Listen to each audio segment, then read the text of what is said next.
Hi St Mark's. What a strange thing that we're not able to meet together this week for Holy Week. But I'm glad for this technology that allows us as ministers in St Mark's and pastors to be able to come into your homes and share some of these moments with you of Holy Week, which is my favourite week of the year. I'm sitting here in the summer house in Rabina Hill. You can hear the birds singing, reminding us of all the Lord does for us, and I've got my Bible, my Tatty Bible, and we're just going to look at Matthew 26, 6 to 13, Jesus anointed at Bethany, together. I managed to anoint my computer with tea earlier, so I'm using paper. I haven't got a fancy teleprompter or anything, so do excuse bits of rustling of paper. But yeah, let's just look at some thoughts together today. So what is the most important thing we can do with our time here on earth? We might have amazing plans to feed the hungry, cure diseases, build up economies, create inspirational buildings and art, and so much more. But can our good projects in life be our main focus? How can we actually make our lives count, matter in this world? Well, Matthew 26, 6 to 13, which is what we're looking at today, tells us about an unnamed woman in a town called Bethany. And Jesus tells us that what she did is something which will be remembered and discussed forever, everywhere that the good news about him is told. So take a minute to read that passage now. I'll just pause me from the video and then we'll continue. So, what is it that woman did? Firstly, she saw who Jesus was. She saw that he was the rightful king and Lord of the universe. He walked around this world like none of us, with authority and power and wisdom. He always knew what was really going on in people's hearts and minds and households. He always knew the right thing to do. Disease and decay seemed to bow before him and run out the door. He was like no one else.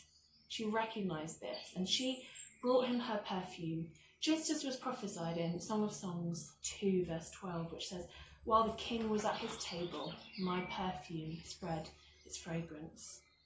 And she saw too that he wasn't just the king by some kind of cosmic default. He's the king because he's the one his father has chosen to give all authority to, because he's the one who can be trusted with it. He's the divinely anointed one, the Messiah or Christ, which means anointed one. Maybe she'd also read Psalm 45, which says this: "My heart is stirred by a noble theme as I recite my verses for the King. You are the most excellent of men. In your majesty ride forth on behalf of truth, humility and righteousness. Your throne, O God, will last forever. God, your God, has set you above your companions by anointing you with the oil of joy. All your robes are fragrant with myrrh, aloes and cassia." The Father's chosen king is the one who always acts in truth and humility and does what is right. That's why he's been anointed as king. All of our good plans to help others might fail because we're not always very good. We can't always be trusted to be true, humble and righteous. But he can. All that he does is fragrant forever like perfume, never goes sour. So this woman decided to bring the fruit of her labour, what represented her labour, to him and pour it out over him, over this one that she trusted to be king. That in her mind was more important than anything else she could do, any of her projects or her plans to change the world. She also knew, presumably, because she'd read about it in the scriptures, or maybe she'd heard Jesus say it and she believed it, that Jesus, King Jesus, was days away, 2 days away in fact, from doing his most important work, his greatest work. He was about to do the thing the Father had anointed him for, and really anointed him for, the thing that was about to change the world, unlike all of our plans. The thing that he had the Spirit without measure for. He was about to die. It was in Bethany, we're told by John, that Jesus had originally been commissioned for his ministry on earth. He went there into Bethany, to where John the Baptist was washing people. That was the location. People who wanted to turn from their dead-end lives, their selfish, broken lives, and get new lives. That's what John was preaching about. And then Jesus came and got into the water with all those people and repented with them.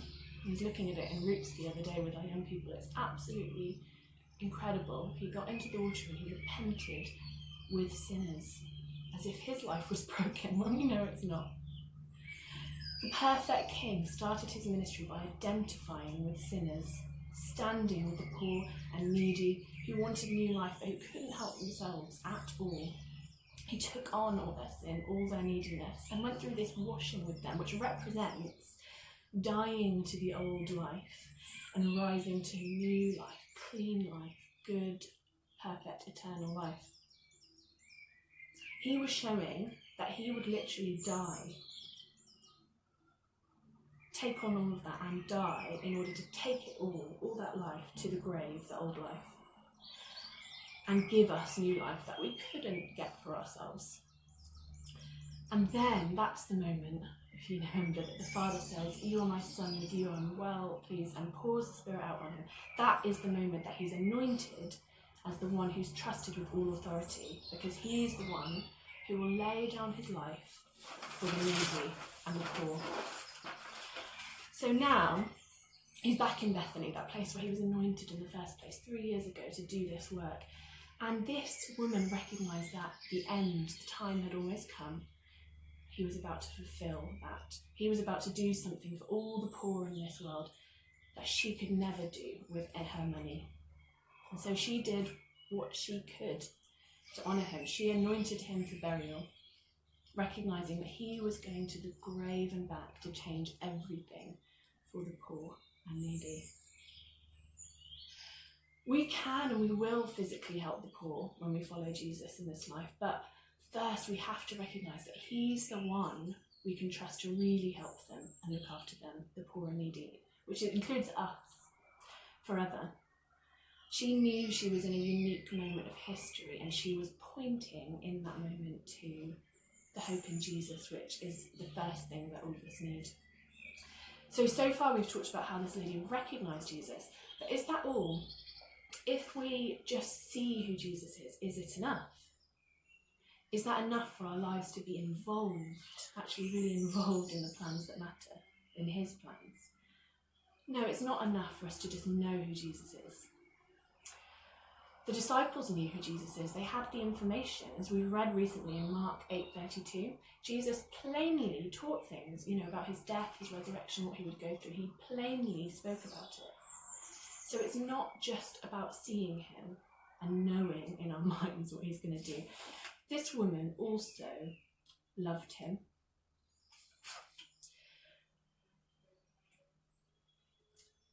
So Bethany, where he was, means house of figs.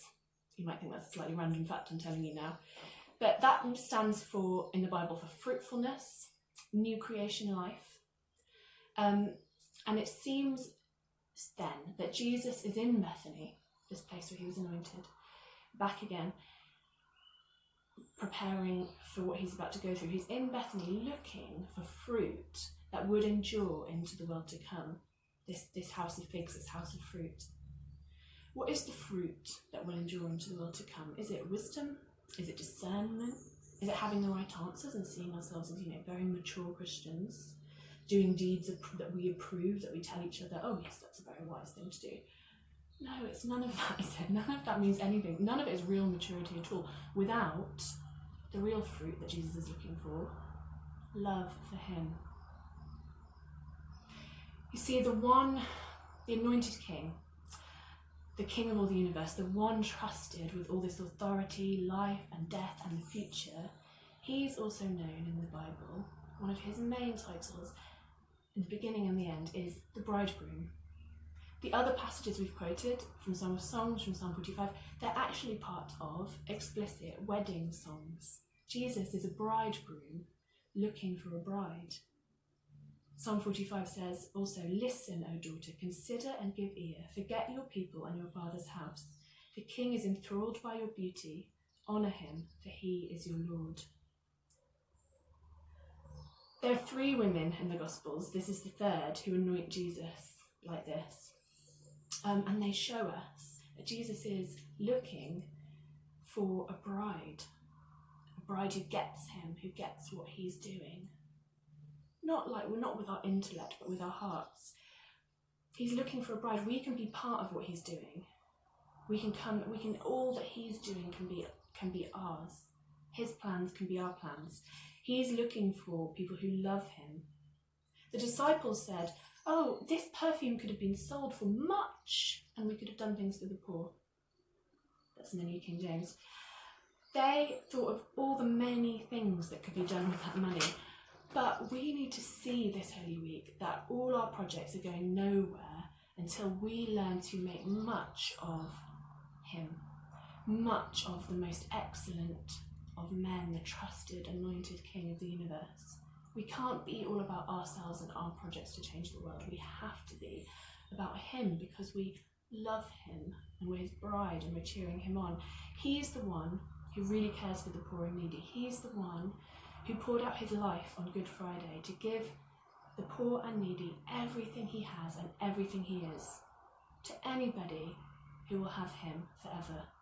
The way our lives can matter now and for eternity is to be part of the church, the living, breathing bride of Christ, people who love Jesus, to make much of him, to show with our lives that he is worthy, whatever anybody else says, even other people who might be around us, who call themselves Christians and laugh at us for our love for Jesus. Then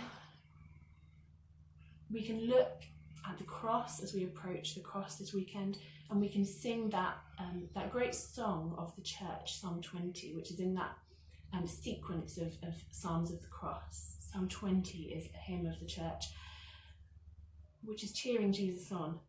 May he remember your sacrifice. May he make all your plans succeed.